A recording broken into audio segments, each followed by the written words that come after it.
What is up guys? Good afternoon sa lahat. At napaka maulan ngayon. Kakagaling ko lang sa may Naawan, Misamis Oriental, no? At as you can see guys, experience nyo tong mga ganitong weather, no? So sa GPR po natin, lalong lalo na yung mga stock po, mag-ingat po kayo sa mga ganitong weather po. Kasi pag ang tubig umangat sa iyong makina patungo sa inyong spark plug dyan sa baba, sa mga GPR ninyo, kahit version 2 pa yan, ang tendency po nyan is yung pagkakabit ng ignition coil niya na stock is basta-basta lang po, hindi mahigpit, at lalong lalo na hindi siya quality yung goma niya, no? Hindi properly attached po yung goma niya sa spark plug o yung spark plug cap.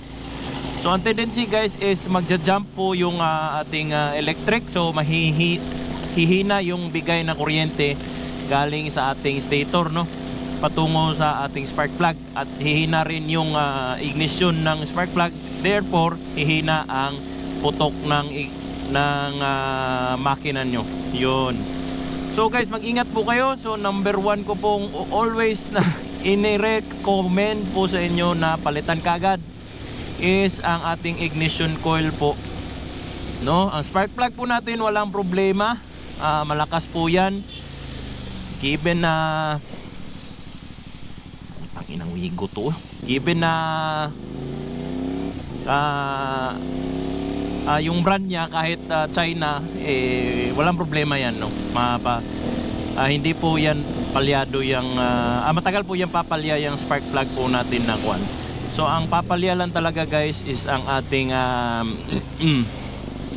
ating ignition coil. So sa mga ganitong panahon, tangina, most of the time 80% ng mga units ititirik po talaga kayo. So yung 20% po na kuan hindi tumitirik na stock, oh good for you guys. Meron naman talaga. Meron akong feedback na ito ganyan, 1 year na to, 6 months na to, wala ang problema kahit basang-basa sa ulan, ganyan. Okay, good for you guys. Pero sa mostly po sa mga subscriber ko, yun talaga yung problema, lalong-lalo na sa Facebook group natin, no. Marami naman nagrereklamo na mamatayan kapag ulan, no. So wala pong problema sa makina nyo kung hindi yung ignition coil po ninyo ay nabasa at yung tubig pumunta sa spark plug. So pag pumunta sa spark plug, hindi na po yan i-ignite kasi basa nga, di ba? Tendency po yan kakalat yung kuryente sa buong motor ninyo, at ikaw ay makukuryente din ng slight lang, hindi naman masyadong malakas. Parang sting lang siya, no? Yung bitlog ninyo makukuryente guys, promise. Pag hinayaan nyo lang yan na lalabas yung kuryente galing sa ignition coil, no, kasi loose nga. So yan yung tendency.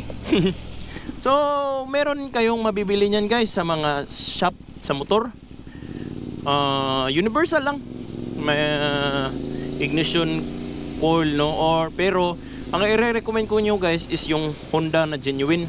Pwede na rin yung sa XRM po, XRM na genuine Honda talaga, kasi matibay at matagal talagang masira guys, lalong lalo na yung ignition cap niya. Pang XRM po yung ilagay nyo, kasi swak na swak siya sa GPR natin. Okay, so yan yung 2-piece advice ko sa inyo. At ako ay magpapawashing sa Hulog 5 washing dito sa amin malapit.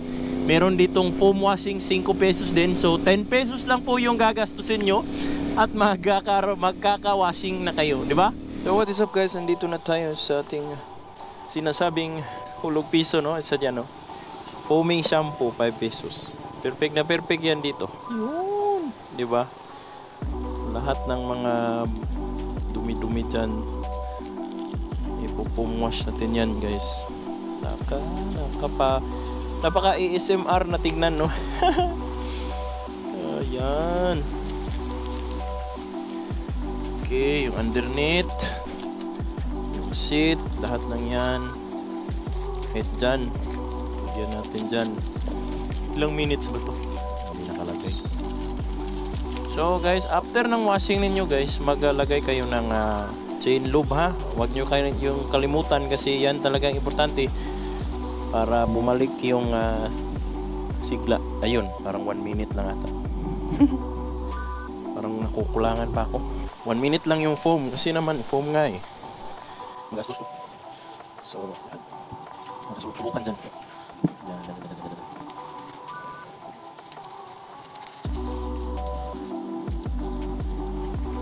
Yan guys, ASMR para sa atin mga vehicle enthusiast, no, kahit sa sasakyan, no, masarap tong tingnan. Napaka-choyens, punong-puno ng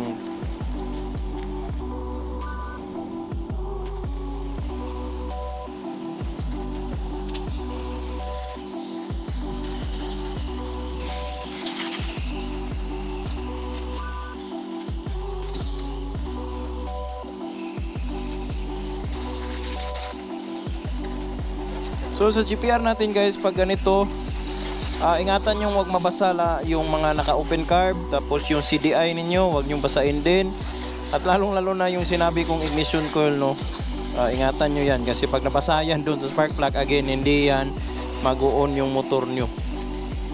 Hindi kagaya ng mga ganito, FI na kasi ito eh. Tapos wala na to, silyado talaga tong kuha na to ang kanyang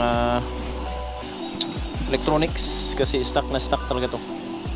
Hindi ko to ginalaw yung mga electronics nito, no. Wala pa nga tong mga auxiliary lights. Ayoko kasing magka problema yung electronics, no, kasi napakasakit ng ulo niyan. So ganito lang guys, 15 pesos lang to. 15 pesos lang po yung nagastos ko dito para mapawashing ko tong aking 450 SR, no. Kagaya rin ng mga kwan ko nung GPR ko, dito rin ako nagpapawashing. Mag-ingat lang ako doon sa mga sinabi ko nga, yung electronics niya. Ingatan lang talaga, no.